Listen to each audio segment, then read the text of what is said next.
चलो आज કંઈક નવીન કરીએ. અત્યાર સુધી લગભગ ચેપ્ટરોના એમસીક્યુ જોયા છે, પણ આજે ગુસ્કેટ કે ગુસ્સેટ જે પણ કહેવું હોય 2020નું જોઈ લઈએ. રાઈટ, ગુસ્સેટ 2020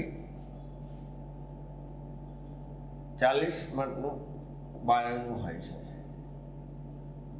અને દરેકનો 1 માર્ક છે.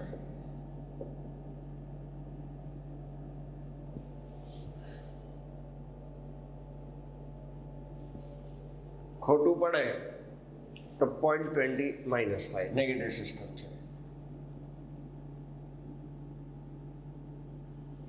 એટલે ટોટલ ખોટું પડે તો 1.25 માર્કનું નુકસાન થાય. એક તો 1 માર્ક રેગ્યુલર જાય પ્લસ 0.20 વધારાના જાય. એટલે લોકો એવું કહે છે કે કોન્ફિડન્સ હોય તો જ એટેન્ડ કરવું, પણ હું એવું કહું છું કે એટેન્ડ કરી જ દેવાનું. 4માંથી 2 વિકલ્પ એવા હોય ઉડી જ જતા હોય, રહ્યા 2 એમાંથી વધારે પડતું નજીકનું આવે તો ટ્રાય કરવાનું, લગભગ સાચું પડે. અને 4 ખોટા પડે ત્યારે 1 જાય, જ્યારે એમાં એકાદ પર સાચું પડી જાય તો આગળ નીકળી જઈએ. રાઈટ, એટલે નેગેટિવ સાથે નહીં જવાનું, પોઝિટિવ માઇન્ડ સાથે જવાનું. જોઈ લઈએ ક્વેશ્ચન. રાઈટ, પહેલો. હવે આમાં જુદા જુદા સેટ હોય છે, એટલે હવે કયો સેટ આવે એના પર ડિપેન્ડ છે, પણ આપણને જે તમને આપીશું કોપી એમાં સિક્વન્સ એને મેન્ટેન કરીશું. સૌથી પહેલા તો મધ્યસ્થ પ્રણાલીમાં XYZ કહેવા શું માંગે છે જુઓ. મધ્યસ્થ પ્રણાલી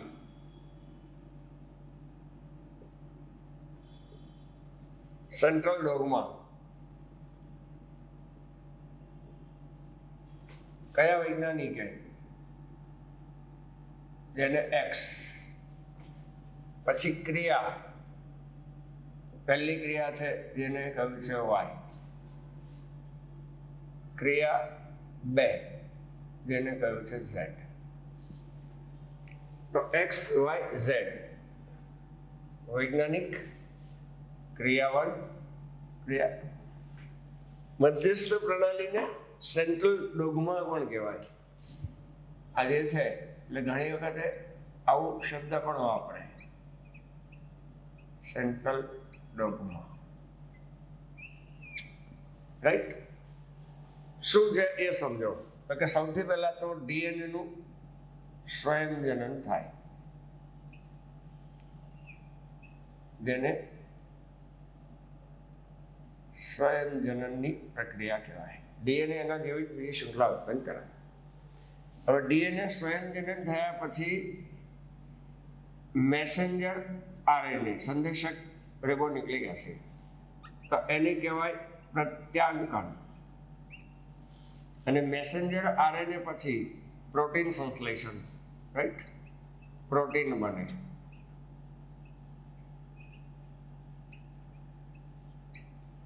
તો આને કહેવાય ટ્રાન્સલેશન અથવા ભાષાંતર.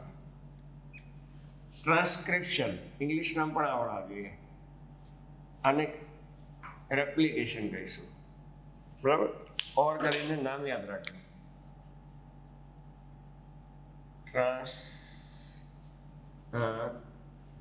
પ્રત્યાંકન. રાઈટ, આને કહીશું સ્વયંજનન, રેપ્લિકેશન.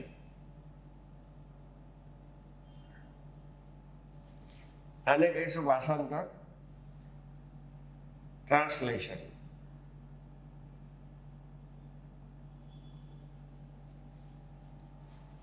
ચાલો, તો પ્રત્યાંકન.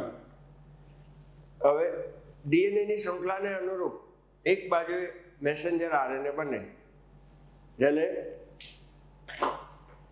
પ્રત્યાંકન, એટલે આને કહી દીધું છે X, વૈજ્ઞાનિકનું નામ. તો આ વૈજ્ઞાનિકનું કામ કોણે આપ્યું છે? તો કે ક્રિક નામના વૈજ્ઞાનિકે આપ્યું છે. ક્રિક નામના વૈજ્ઞાનિકે આપેલું છે.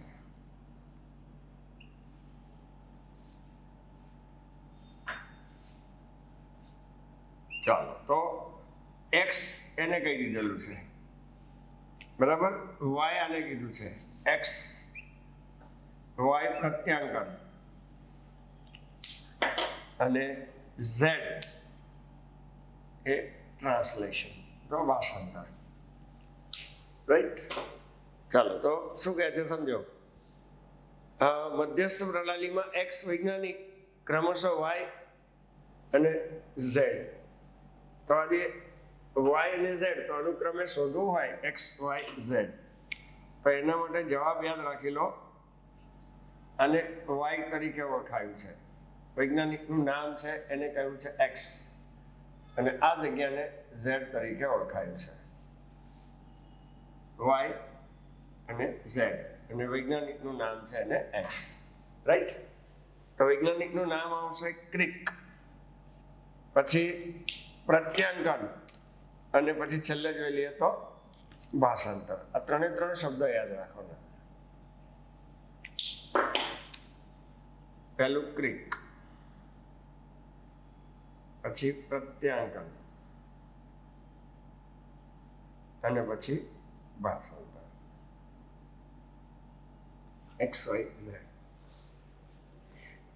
ડીએનએ સ્વયંજનન આવે, પહેલી ક્રિયા, પણ એ નથી માંગી. એ પછીની પહેલી ડીએનએ માંથી મેસેન્જર આરએનએ બનવું, અને મેસેન્જર આરએનએ માંથી જે સંદેશો આવે એ પ્રમાણે એમિનો એસિડના અણુઓ ગોઠવાય. તો આની અંદર જુદા જુદા વિકલ્પ આપેલા છે. એમાં આ વિકલ્પ જે આપણને આપેલો હોય વૈજ્ઞાનિકમાં ક્રિક, એક્સ તરીકે, વાય તરીકે પ્રત્યાંકન, અને પછી છેલ્લે આવશે ભાષાંતર, ટ્રાન્સલેશન. રાઈટ. ટ્રાન્સક્રિપ્શન કહેવાય. જો આનો ઇંગ્લિશ શબ્દ પણ ટ્રાન્સક્રિપ્શન, પ્રત્યાંકનનું બીજું નામ છે. આને કહેવાય ટ્રાન્સલેશન. એટલે આ રીતે પણ આપે ને આ રીતે પણ લખે, ટ્રાન્સલેશન, ભાષાંતર. રાઈટ. ચાલો, ઓકે. તો મધ્યસ્થ પ્રણાલીમાં વૈજ્ઞાનિક ક્રિક, પહેલી ક્રિયા પ્રત્યાંકન, ડીએનએ માંથી મેસેન્જર આરએનએ બનવું, અને મેસેન્જર આરએનએ માંથી પ્રોટીનનું સંશ્લેષણ થવું, તેને કહેવાય ભાષાંતર.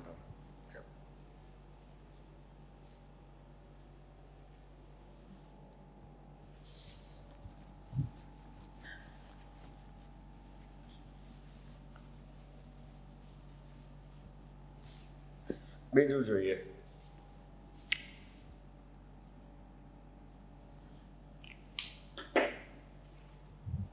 માનવ વિકાસમાં મગજની સૌથી ઓછી ક્ષમતા ધરાવતો માનવ કયો? માનવ વિકાસમાં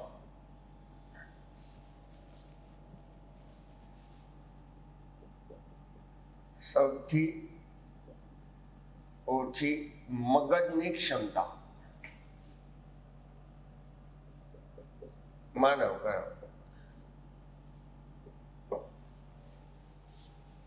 વિકલ્પો આપેલા હોય એ તમારે શોધવાનું છે. તો પહેલો ક્રમ યાદ કરી લો. બરાબર. જુદા જુદા માણસો આપ્યા હોય તો એમાંથી હોમો હેબિયન, હોમો એટલે એક પ્રજાતિ થઈ ગયું, એને અનુરૂપ વિકાસ થતો ગયો, હેબિલસ,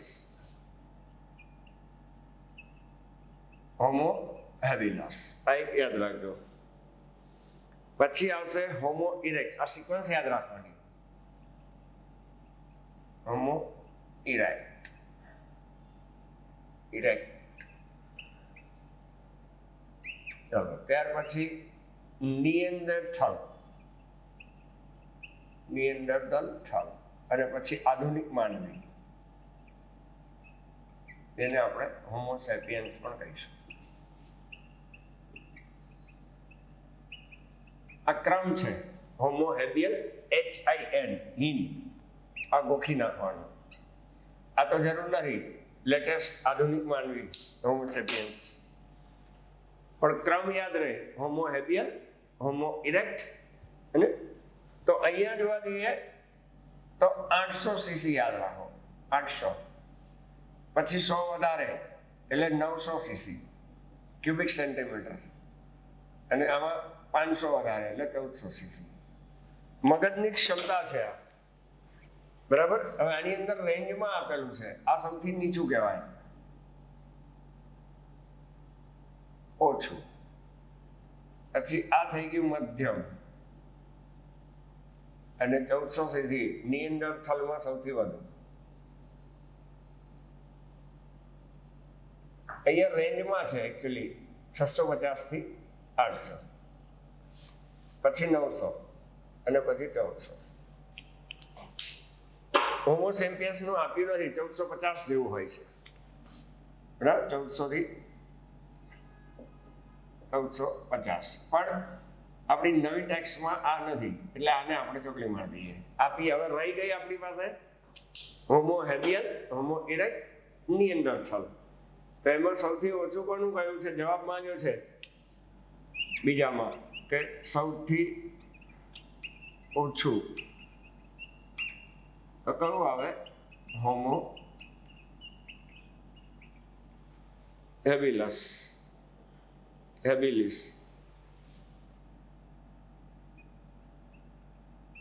બરાબર, હેબિલિસ, હેબિલસ કે હેબિલિસ. તો 4 વિકલ્પમાં સૌથી 2 કરીને આપ્યું છે હોમો હેબિલસ, હોમો સેપિયન્સ. બરાબર, એનો કોઈ ઉલ્લેખ નથી, એટલે સૌથી ઓછું કયું હોય તો આપણે આના પર ટીક કરવાની રહે. જે પણ આપ્યું હોય હોમો હેબિલસ એના પર ટીક કરવાની. 2 નંબર પર આપ્યું છે એ રહી. જે માંગ્યું હોય ઓછામાં ઓછું કયું હોય તો હોમો હેબિલિસ ઉપર જ કોન્સન્ટ્રેટ કરવાનું રહે. રાઈટ.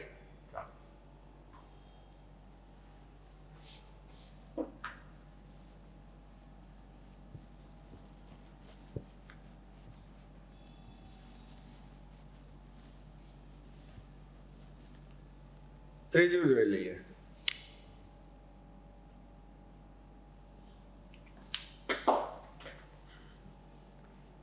સ્થિર વિદ્યુત અવક્ષેપણ પદ્ધતિ દ્વારા કયા કણો દૂર કરી શકાય? સ્થિર વિદ્યુત અવક્ષેપણ,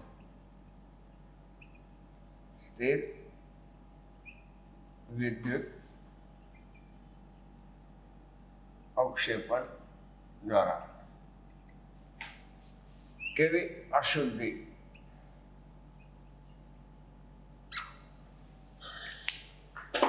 પ્રશ્ન શું કહે છે સમજો.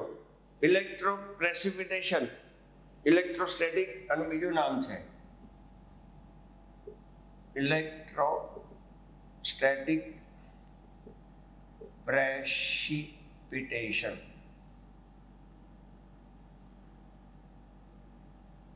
આ ઇંગ્લિશ શબ્દ છે જેને કહેવાય સ્થિર વિદ્યુત અવક્ષેપણ. એની અંદર વિદ્યુત ભાર ઉત્પન્ન કરવામાં આવે અને આવું ડબ્બા જેવું હોય છે.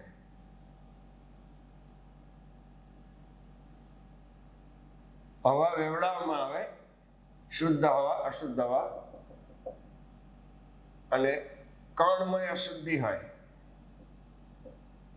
તો એક કણમય અશુદ્ધિ સ્થિર વિદ્યુત અવક્ષેપણ દ્વારા દૂર કરી શકાય છે. આ રીતનું એનું સાધન હોય. રાઈટ. અશુદ્ધ હવા દાખલ થાય અહીંયા વિદ્યુત ભાર ઉત્પન્ન કરવામાં આવે એટલે ઇલેક્ટ્રોન, અશુદ્ધિઓ સાથે ઇલેક્ટ્રોન જોડાઈ જાય અને ત્યાર પછી વિદ્યુત ક્ષેત્રમાંથી પસાર કરવામાં આવે વિદ્યુત, એટલે જ એને સ્થિર વિદ્યુત અવક્ષેપણ કહ્યું છે. તો એમાં કણમય અશુદ્ધિ હોય અને ખાસ કરીને 99% જેટલી વિદ્યુત જ્યાં પેદા થતો હોય, વીજભાર જ્યાં પેદા થતો હોય, થર્મલ પાવર હોય, થર્મલ પાવર સ્ટેશનમાં, તો એની અંદરથી 99% જેટલી કણમય અશુદ્ધિ દૂર કરી શકાય છે. 1% જેટલી રહી જાય છે. એટલે થર્મલ પાવર સ્ટેશન હોય તો ત્યાં આગળ સ્થિર વિદ્યુત અવક્ષેપણ પદ્ધતિ સફળતા મળેલી છે. અને કઈ અશુદ્ધિ દૂર થઈ શકે? કણમય. જુદા જુદા વિકલ્પ આપ્યા હોય, કણ, વાયુ, પ્રવાહી, એક પણ નહીં, તો એ કરીને આપ્યું છે કણમય. તો આપણે જવાબમાં લખીશું આખી હિસ્ટ્રી મેળવી લેવાની. ઇલેક્ટ્રોસ્ટેટિક પ્રેસિપિટેશન ની પદ્ધતિ એટલે સ્થિર વિદ્યુત અવક્ષેપણ. થર્મલ પાવર હોય એમાં અશુદ્ધિ જે ઉત્પન્ન થતી હોય ત્યાં આગળ આવા પ્લાન્ટ નાખવામાં આવે તો તો ત્યાં આગળ વિદ્યુત પ્લેટ અને વિદ્યુત ક્ષેત્ર ઉત્પન્ન કરી ઇલેક્ટ્રોન ઋણ આયન ધરાવતા હોય ત્યાં સુધી સાથે ભળી જાય અને પછી એને આ રીતે નીચેની બાજુએ બેસી જાય કણમય અશુદ્ધિ અને થર્મલ પાવર હોય ત્યાં આગળ સફળતા વધારે મળે, 99% જેટલી અશુદ્ધિ દૂર થઈ જાય. જવાબમાં આવશે પ્રવાહી નહીં પણ કણમય, એટલે એ કરીને આપેલું છે કણ.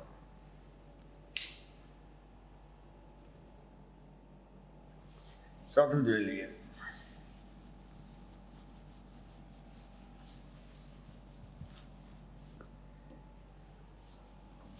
Terror of Bengal. Terror of Bengal અથવા બંગાળ. જળકુંભી માટે શબ્દ વપરાય છે. વોટર હાયસિન્થ પણ કહેવાય ઇંગ્લિશ નામ.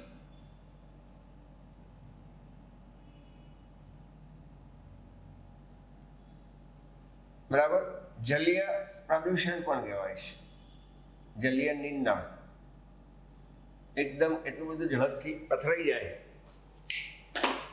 રાઈટ, તો એ જળકુંભી માટે શબ્દ વપરાય છે. હવે એની ખાસિયત આટલી બધી યાદ કરી લો. આગળ આપણે ચર્ચા થયેલી છે કે પાણીની સપાટી પર એટલું બધું ઝડપથી પથરાઈ જાય, એના પાનને એટ્રેક્ટિવ દેખાવને કારણે એ પ્રવેશી અને પથરાઈ જાય એટલે એને જલીય નિંદણ પણ કહેવાય. બરાબર. સપાટી પર આ પાણીની અંદર છે, માની લો આ રીતનું હોય. હવે એની અંદર સપાટી પર છવાઈ જાય, પાણીમાં રહેલો બધો જ ઓક્સિજન એ વાપરી કાઢે એટલે ઓક્સિજનનું પ્રમાણ ઘટી જાય, O2 ઘટે. હવે O2 ઘટે જેના કારણે એમાં રહેલી બધી માછલીઓ, બરાબર, આ માછલીઓ જે હોય એનું રામ બોલો વિરામ થઈ જાય, કારણ કે પાણીમાં ઓક્સિજન જ નહીં હોય એટલે બધી માછલીઓ આ બધી હસ્તી દેખાય છે જો સ્માઇલિંગ કરતી, બરાબર, પણ એ બધીનું ટે થઈ જાય, મતલબ માછલીઓ મરી જાય. પણ એ ઇફેક્ટ નથી જોવાની અહીંયા. બરાબર. ટેરર ઓફ બેંગાલ કોને કહેવાય? તો જળકુંભી, વોટર હાયસિન્થ, જલીય નિંદણ, જળકુંભી માટે વપરાતો શબ્દ છે. તો અહીંયા જુદી જુદી વનસ્પતિ આપેલી છે. પ્રસ્ફુટનકારી લીલ, પછી ગંધારી, ગાજર ઘાસ અને ડી કરીને આપ્યું છે જળકુંભી, ડી. તો આપણે જળકુંભી શોધી લેવાનું. ટેરર ઓફ બેંગાલ એના માટે વપરાય. ઘણી વાર આવું પણ કે પાણીમાં ખૂબ જ ઝડપથી છવાઈ જાય, જેને પાણીનો બધો ઓક્સિજન વાપરી કાઢે, પછી માછલીઓ એના કારણે મૃત્યુ પામે. કોઈ પણ અહીંયા આપ્યું છે ટેરર ઓફ બેંગાલ કોને કહેવાય, કઈ વનસ્પતિ? તો ડી કરીને જળકુંભી, રાઈટ. એટ્રેક્ટિવ દેખાવને કારણે એ પ્રવેશેલી છે. પાંચમું જોઈ લઈએ.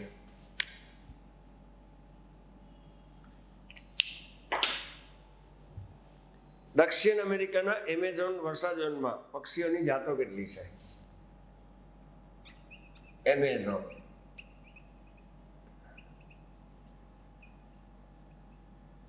દક્ષિણ અમેરિકા. હવે એમેઝોન જંગલો પૃથ્વીના ફેફસા કહેવાય, ખૂબ જ વિકસેલા હોય છે, જે CO2 લઈ લે અને પૃથ્વી પર ઓક્સિજનનું પ્રમાણ વધારે છે. એટલે એને તમારે ડેટા યાદ રાખવાના છે. પક્ષીઓ માંગેલા છે, યાદ રહી જાય એવું છે. પક્ષીઓ બરાબર 3000 જેટલા છે, 4 વિકલ્પ આપ્યા છે, બરાબર. એને માંગ્યા છે પક્ષીઓની જાતો કેટલી છે, વનસ્પતિની કેટલી છે, ઉભયજીવીની કેટલી છે, રાઈટ. તો પક્ષીઓ 13 એટલે 1300. પછી મત્સ્ય, ઉભયજીવી, સસ્તન અને વનસ્પતિ. તો આ જ પૂછવાનું એવું જરૂરી નથી પક્ષીઓ, પણ હવે યાદ રાખવા કઈ રીતે? બરાબર. જુદા જુદા ડેટા આપણે યાદ રાખવા હોય, બરાબર, કલર અલગ વાપરીએ એટલે યાદ રાખવું ચાલુ પડી જાય. તો એ જવાબમાં તો પક્ષીઓ માંગ્યા છે એટલે પક્ષીઓની સંખ્યા 1300 છે. થર્ડ 13 અને મત્સ્યમાં પણ 13 જેવો શબ્દ છે 30 પણ 3000 તો માછલીઓ બરાબર 3000 ઉભયજીવી ને સસ્તનની સંખ્યા એકદમ યાદ રહી જાય એવી છે 427 આ બંને સરખા છે 427 વનસ્પતિની સંખ્યા સૌથી વધુ છે બરાબર 40,000 છે તો 1330,000 ની પણ 3000 અને વનસ્પતિમાં 40,000 ઉભયજીવી સસ્તન 427 જાતિઓ છે આ બધી આ સજીવ થઈ ગયા અને આ થઈ ગયું જાતિ આ ડેટા તમારે યાદ રાખવાનો છે પક્ષીઓમાં 1300 માછલીઓમાં 3000 ઉભયજીવી સસ્તનમાં 427 રાઈટ અને સરીસૃપોમાં 338 આ નદી કહો છો ને આમાં 10 વધારે દેવાના તો એ પણ લઈ જ લઈએ સરીસૃપોમાં બરાબર 338 338 તો પણ ગોખી નાખવાનું 378 સોરી 378 આ ગોખવાના જ આમાં કઈ બુદ્ધિ લડાવવાની નથી પણ એકનું પક્ષી જ કરીને જઈએ અને પછી આ બીજું પૂછાઈ જાય તો હવે આને સિક્વન્સમાં યાદ રાખવા હોય જે આપણે 11માં વર્ગીકરણ ભણેલા છીએ પહેલું આવે મત્સ્ય પછી વિકાસ થતો જાય ઉભયજીવી પછી એનો વિકાસ થતો જાય તો ઉભયજીવીમાંથી કયું આવ્યું તો કે સરીસૃપ પછી કયું આવે તો કે વિહંગ પણ ઉદ્વિકાસની સંખ્યાને કોઈ લેવા દેવા નથી આ સસ્તન અને વનસ્પતિને તો અલગથી યાદ રાખીએ વનસ્પતિમાં તો સૌથી વધુ 40,000 જેટલી એમેઝોનના જંગલમાં જોવા મળે જાતિનો પ્રકાર છે બરાબર તો મત્સ્ય આપણે ક્રમ તો ભણેલા જ છે એટલે અહીંયા યાદ રાખી લો 3000 ઉભયજીવી અને સસ્તન એ બંનેમાં સરખું છે 427 સરીસૃપમાં આપણે હમણાં જ કહ્યું બરાબર એનાથી ઓછું અને 378 અને વિહંગમાં જે આપણે પૂછેલું છે 1300 આ ક્રમ આ રીતે યાદ કરી લો સિક્વન્સ બનાવી દેવાની આ તો તમે કરેલું જ હોય અમે 11માં તમે ભણેલા છો ઉભયજીવીને સસ્તન સરખું 427 વિહંગ 1300 અને પેલામાં 3000 વનસ્પતિ 40,000 હવે આપણને માંગ્યું છે શું એને તો કે એમેઝોનના દક્ષિણ અમેરિકાની અંદર પૃથ્વીના ફેફસા તરીકે એમેઝોન દેખાય તેમાં પક્ષીઓની જાતિ કેટલી બરાબર વિકલ્પ અલગ અલગ કરીને આપ્યું છે 427 1300 3000 અને 378 પણ 1300 છે એ પક્ષીઓની છે એટલે એમાં વિકલ્પ કરીને આપ્યું છે બી બરાબર 1300 પક્ષીઓ એથી જોઈને કહી શકાય વિહંગ પણ કહેવાય પક્ષી પણ કહેવાય આ વિહંગ છે ત્યાં આગળ પક્ષીઓનો સમાવેશ એમાં થાય છે રાઈટ તો ડેટા યાદ રાખી લેવાનો બરાબર 3000 427 378 આ બંને સરખા છે આ 1300 છે 3000 ને 1300 આ 40,000 એ જોઈ લો આ સિક્વન્સ તૈયાર કરી નાખો પક્ષીઓ પૂછાયું નહીં ઉભયજીવી પણ પૂછાય વનસ્પતિ પણ પૂછાય તો આપણા નોલેજમાં હોવું જોઈએ ચલો હવે છઠ્ઠું જોઈ લઈએ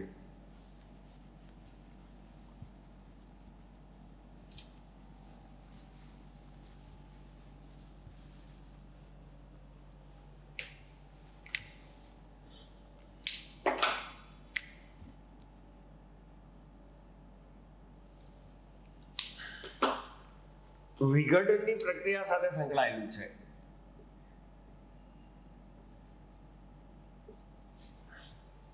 રાઈટ બેક્ટેરિયા અને ફૂગના ઉત્સેચકો મૃત અવશેષીય ઘટકોને સરળ અકાર્બનિકમાં ફેરવે છે મૃત ઘટકોને શેમાં ફેરવે છે સરળ અકાર્બનિકમાં ફેરવે છે. કોણ ફેરવે છે? તો બેક્ટેરિયા અને ફૂગ. મૃત ઘટકોને અથવા બેક્ટેરિયામાં રહેલા ઉત્સેચકો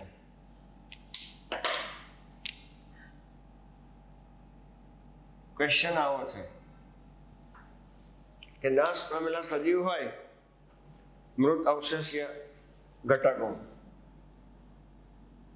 એટલે એ જ થયું ને અવશેષો. એને બેક્ટેરિયા અને ફૂગ સરળ અકાર્બનિક પદાર્થમાં ફેરવે છે. એને શું કહેવાય? તો પહેલા તો વિઘટનની અંદર કયા કયા તબક્કા છે એ સમજો. તો પહેલો તબક્કો આવે છે અવખંડન. ત્યાર પછી આવે છે ધોવાણ, પાણીની અંદર ભળી જાય, પછી નીચે જાય, બરાબર. ત્યાર પછી આર્યો આવશે, બરાબર. ઉત્સેચકો મૃત ઘટકોની અંદર અપચય. સ્ટેપ નંબર 4 પછી જોઈ લઈએ ખનિજીકરણ, સેન્દ્રિયકરણ. આ સિક્વન્સ યાદ રાખવાની. ખનિજીકરણ. આટલા જુદા જુદા તબક્કામાંથી પસાર થવું પડે. અવખંડન એટલે શું? તો કે ખંડમાં વહેંચવું. ધોવાણ એટલે કે ધોવાઈને નીચે જાય.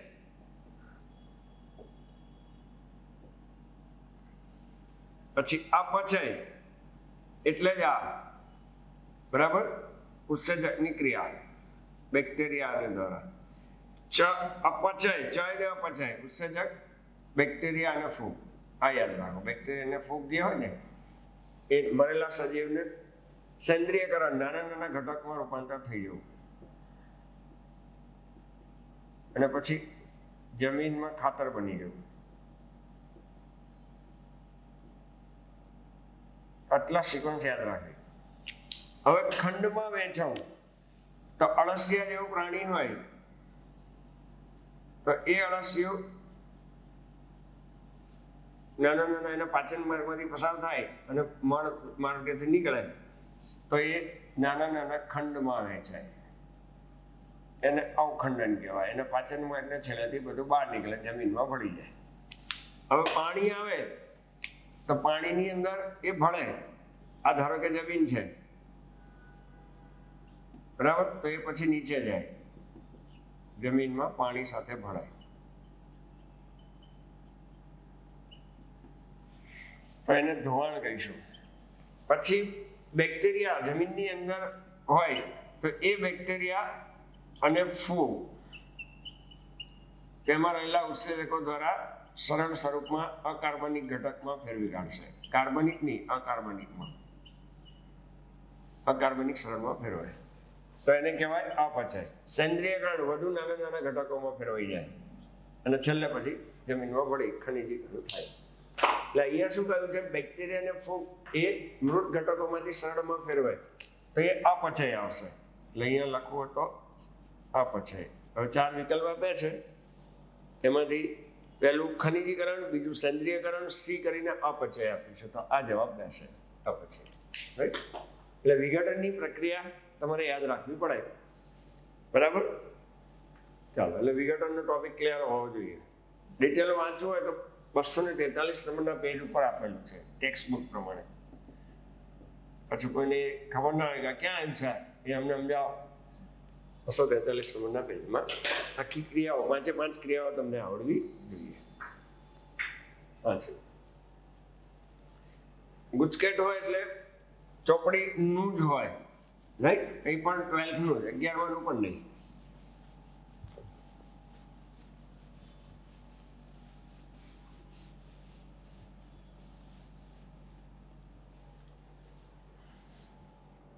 સાતમું જોઈ લઈએ.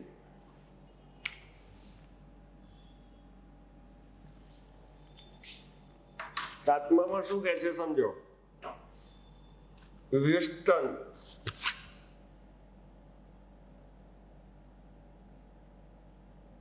વિહોષ્ટ ફલવૃદ્ધિ.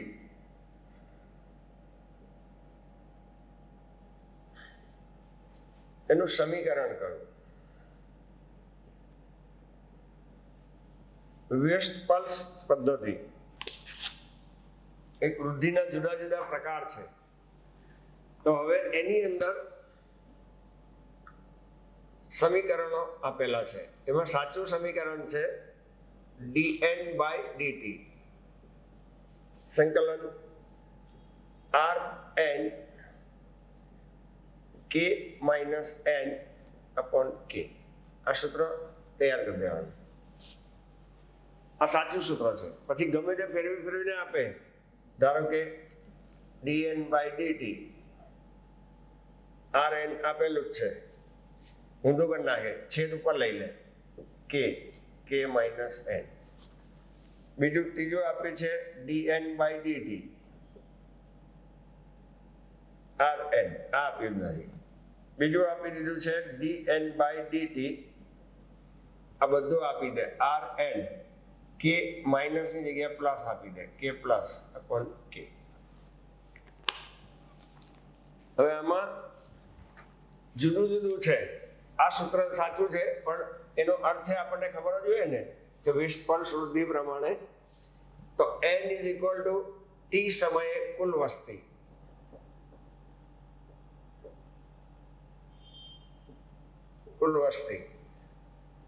પછી R એટલે રેટ, દર,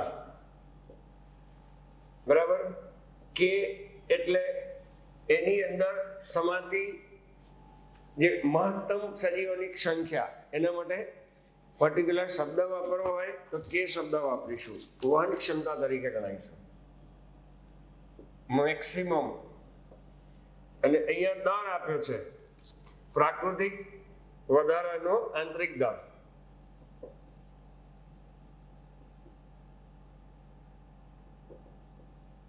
રેટ, આંતરિક દર, બરાબર. બધું જ આવી ગયું. કે આવી ગયો, n આવી ગયો, dn/dt t સમયે વસ્તીનું જે સંખ્યા ગુણ હોય એને dn/dt કરીને તો આ જવાબ એનો આવે. વહન ક્ષમતા એટલે વધુમાં વધુ સમય શકે, રાઈટ. ઉપર k - n, નીચે k. ભૂલથી અહીંયા k - n કરીને n આપે એ પણ નહીં જોવાનું, k વાળો સબ્જેક્ટ ટોપિક લઈ લેવાનો, રાઈટ. તો વેસ્ટફાલ્સ વૃદ્ધિ, જુદી જુદી વૃદ્ધિના જે પ્રકાર છે ને એને સમીકરણો આપેલા છે.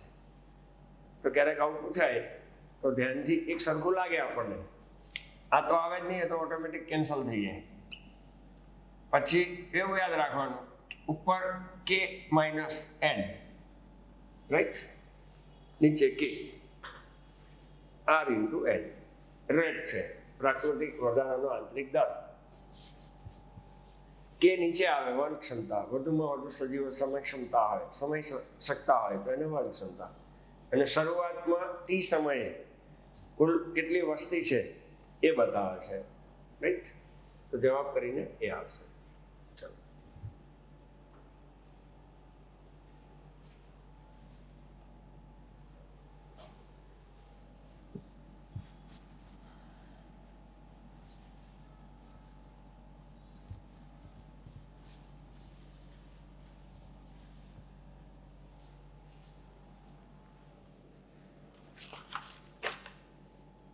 આઠમું જોઈ લઈએ.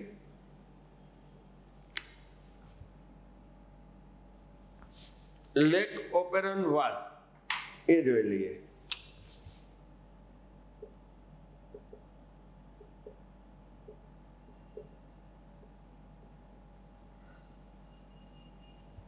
હવે લેક ઓપેરન વાદમાં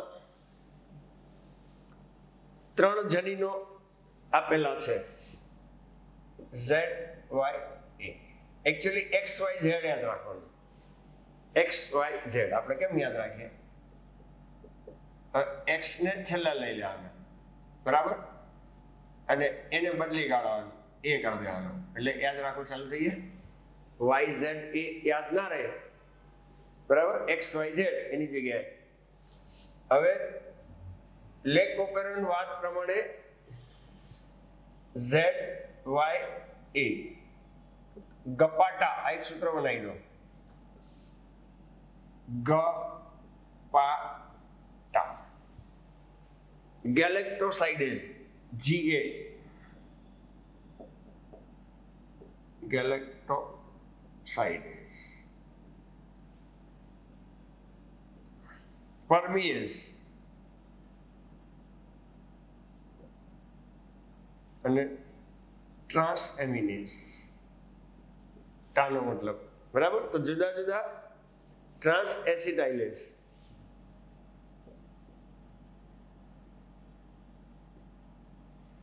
તો ગેલેક્ટોસાઇડેઝ, પરમિએઝ, ટ્રાન્સ એસિટાઇલેઝ.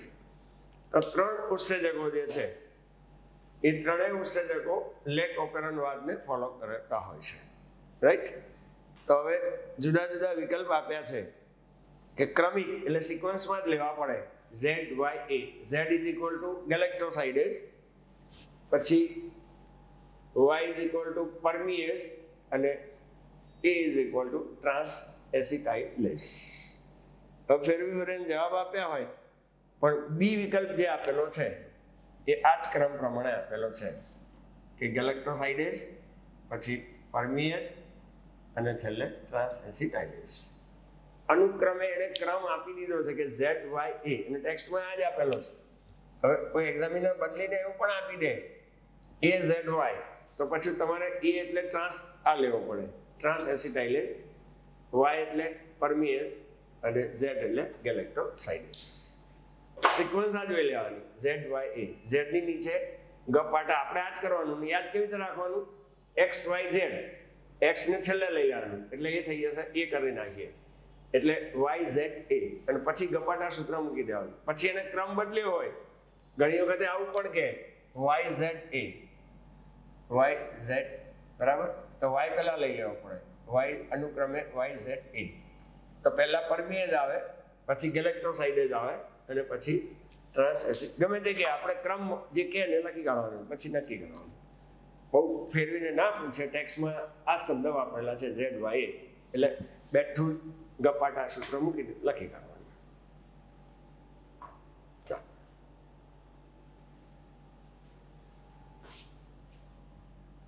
એના પછીનું જોઈ લઈએ.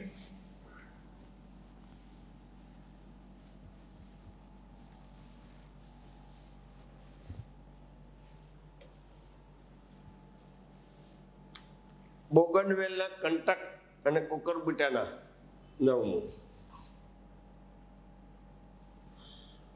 કાર્ય સદૃશ્ય અને રચના સદૃશ્ય એના બહુ પૂછાતા હોય છે, રાઈટ. એ જોઈ લઈએ. બોગનવેલના કંટક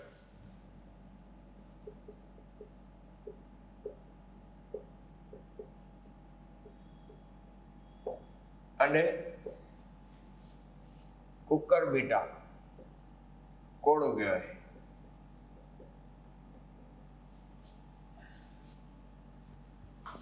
કોળાના પ્રકાંડ સૂત્ર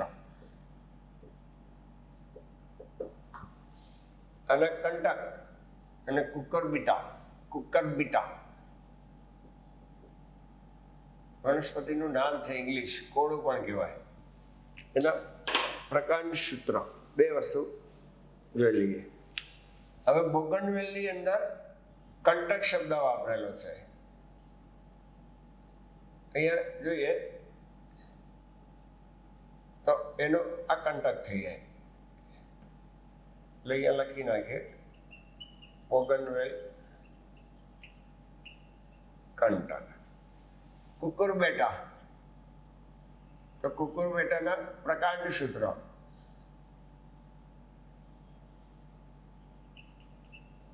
તો અહીંયા લખી નાખીએ પ્રકાંડ સૂત્ર અને કોળામાં અને આ થઈ જશે બોગનવેલમાં. આ પહેલું, આ બીજું. હવે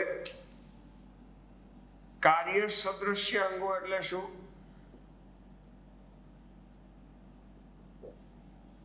રચના સદૃશ્ય અંગો એટલે શું?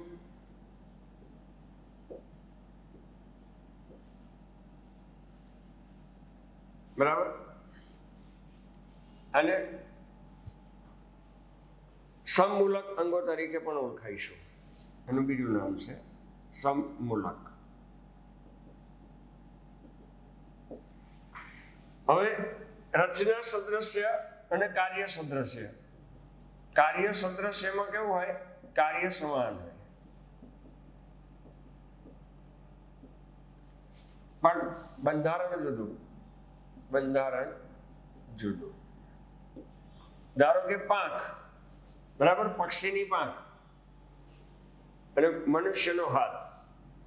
તો પક્ષીની પાંખ હોય એ ઉડવામાં, પછી કીટકની પાંખ હોય તો પણ એ ઉડવામાં. તો કાર્ય સરખા હોય તો એને કાર્ય સદૃશ્ય કહેવાય. રચનામાં ડિફરન્સ હોય. પક્ષીની પાંખ અલગ હોય, કીટકની પાંખ અલગ હોય, બરાબર. પણ રચના સદૃશ્ય અંગોમાં કેવું હોય? સમમૂલક અંગોમાં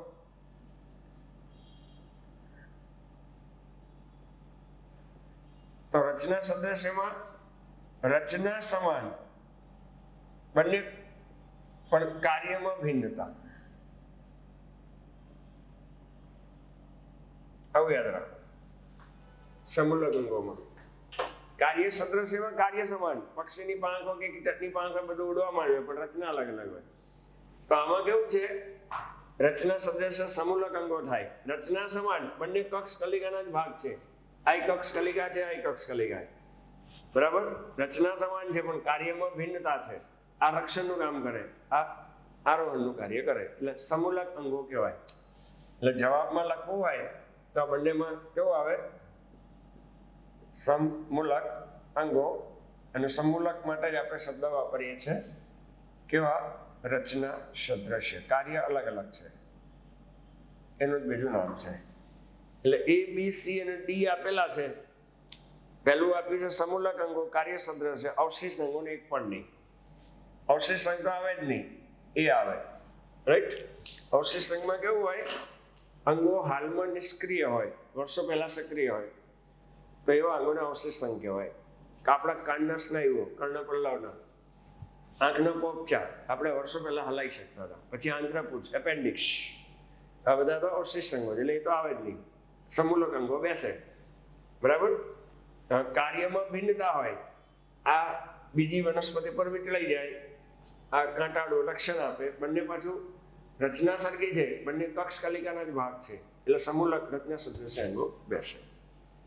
ચાલો, બરાબર. રચના અને કાર્ય સદૃશ્ય બંનેનો મેં અર્થ આપ્યો છે, એ તમારે યાદ રાખવું પડે.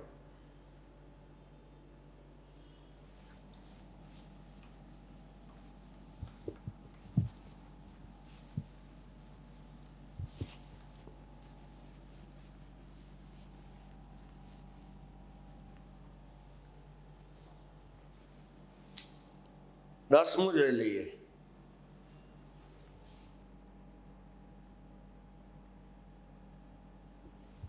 સિકલ સેલ એનેમિયાને લગતી ખામી છે, એનું ડિટેલ આપેલું છે.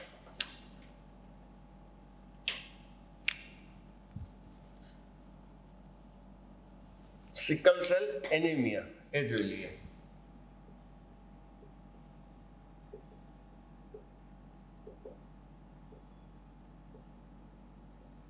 આ એક ખામી છે, એને જુદી જુદી રીતે પૂછતા હોય છે. એ તો સિકલ એટલે થાય દાંતરડું.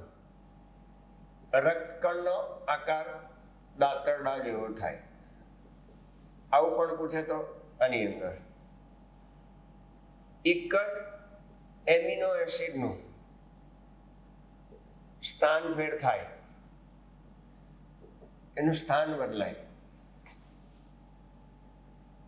તો પણ માણસ મૃત્યુ પામે છે.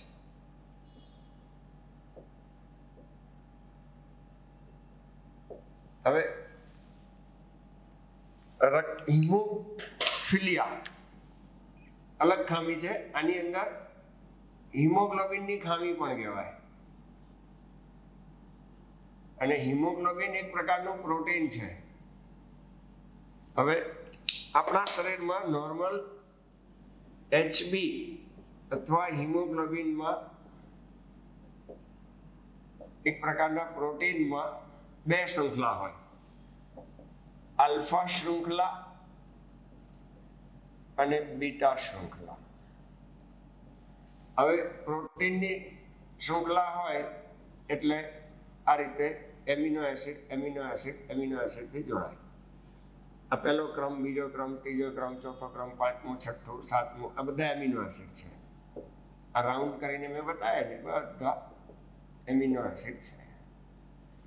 અને બીટા શૃંખલામાં પણ એવું જ હોય, પહેલું, બીજું, ત્રીજું, ચોથું, પાંચમું, છઠ્ઠું, સાતમું, આ રીતે એમિનો એસિડનો ક્રમ આવતો જાય. પણ સિકલ સેલ એનિમિયામાં બીટા શૃંખલા, આ રહી બીટા, એમાં છઠ્ઠા સ્થાને જી બહાર જતો રહે અને વી દાખલ થઈ જાય. તો અહીંયા કહેવાય ગ્લુટામિન, અને વી એટલે વેલાઇન, VAL. તો ગ્લુટામિક બહાર જતો રહે અને વેલાઇન આવી જાય, આવું યાદ રાખવાનું. છઠ્ઠા સ્થાને એક એમિનો એસિડ જી બહાર જતો રહ્યો અને એની જગ્યાએ વેલાઇન આવી ગયો, GLU. તો એક જ એમિનો એસિડનું સ્થાન ફેર થાય તો પણ માણસ મૃત્યુ પામે છે. તો સિકલ સેલ એનિમિયામાં આવું થાય. તો એને શું કહ્યું છે કે ગ્લુટામિકના સ્થાને વેલાઇન જતું રહે છે. તો એક કયો રોગ? જુદા જુદા વિકલ્પ આપ્યા છે, હિમોફિલિયા, સિકલ સેલ, આલ્બિનિઝમ, ફિનાઇલકીટોનુરિયા. તો અહીંયા કયું બેસશે? બી વાળું જે કરીને આપ્યું છે, સિકલ સેલ એનિમિયા બેસે. સિકલ સેલ એનિમિયા અથવા એનિમિયા, એમાં આ એક લક્ષણ જોવા મળે છે. હિમોફિલિયામાં તો શું થાય કે ઘા પડે તો રુધિર નીકળ્યા જ કરે, સ્રાવ થયા જ કરે, બંધ થતું નથી. બીજું આપ્યું છે આલ્બિનિઝમ, તો અવર્ણતા, આવી વ્યક્તિ ગરમી સહન ના કરી શકે, નહીં, મેલેનિનનું પ્રમાણ ઓછું હોય એટલે.